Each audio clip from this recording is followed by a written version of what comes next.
नमस्कार, मैं हूं विमल सिंह। उत्तराखंड में पंचायत चुनाव अपने आखिरी चरण की तरफ बढ़ रहे हैं।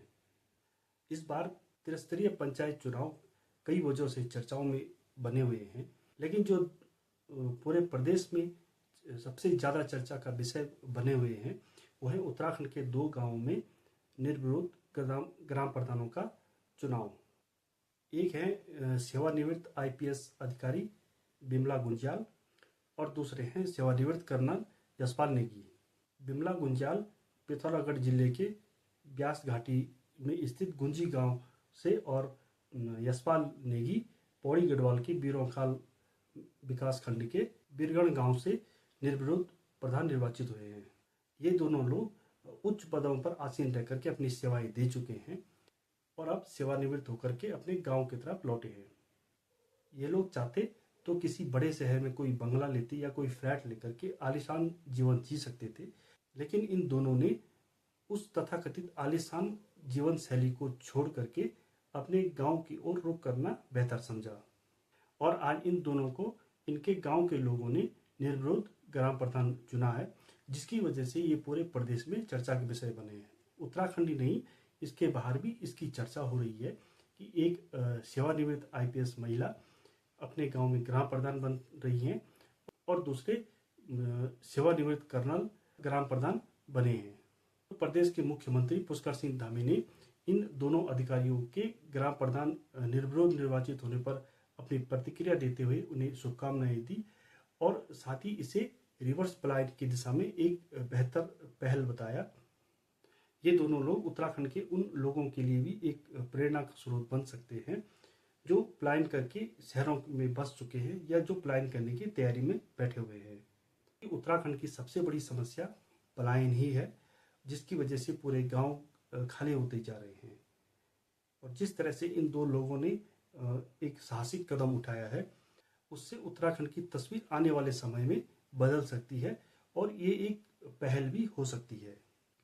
यहाँ तक तो कहानी काफ़ी अच्छी है और दिलचस्प लगती है और प्रेरणादायक है, लेकिन इसके बाद के जो पहलू हैं वो काफ़ी चुनौतीपूर्ण हैं, क्योंकि इन दोनों अधिकारियों के ग्राम प्रधान बनने पर पूरे प्रदेश की निगाह इन पर रहेगी। इनके हर एक काम मीडिया की सुर्खियां बनेंगी।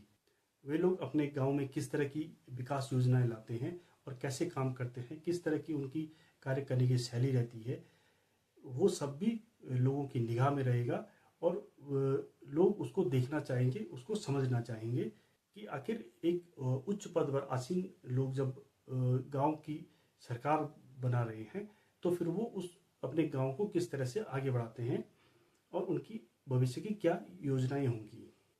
दोनों उच्च पदों पर रह चुके हैं, ऐसे में उनके लिए गांव के लिए विकास योजनाओं को लाना कोई ज़्यादा मुश्किल काम नहीं होगा। लेकिन जो सबसे बड़ी समस्या उत्तराखंड की है वो है कमीशन खोरी। पंचायतों के हर प्रतिनिधि, चाहे वो जिला पंचायत हो, क्षेत्र पंचायत हो या ग्राम प्रधान हो, वो सब लोग जानते हैं कि उनको एक एक फाइल को आगे बढ़ाने में कितनी दिक्कतों का सामना करना पड़ता है। अधिकारी और कर्मचारी कार्यालयों के चक्कर लगवाते रहते हैं, लेकिन उनके बिल पास नहीं होते हैं। योजनाओं पर काम हो जाता है लेकिन उसका भुगतान नहीं हो पाता क्योंकि फाइल अटकी रहती है और ये सब चलता है क्योंकि इसके पीछे कमीशन का खेल है। कमीशन नहीं मिलने पर बिलों का या फाइलों का पास होना काफ़ी मुश्किल होता है।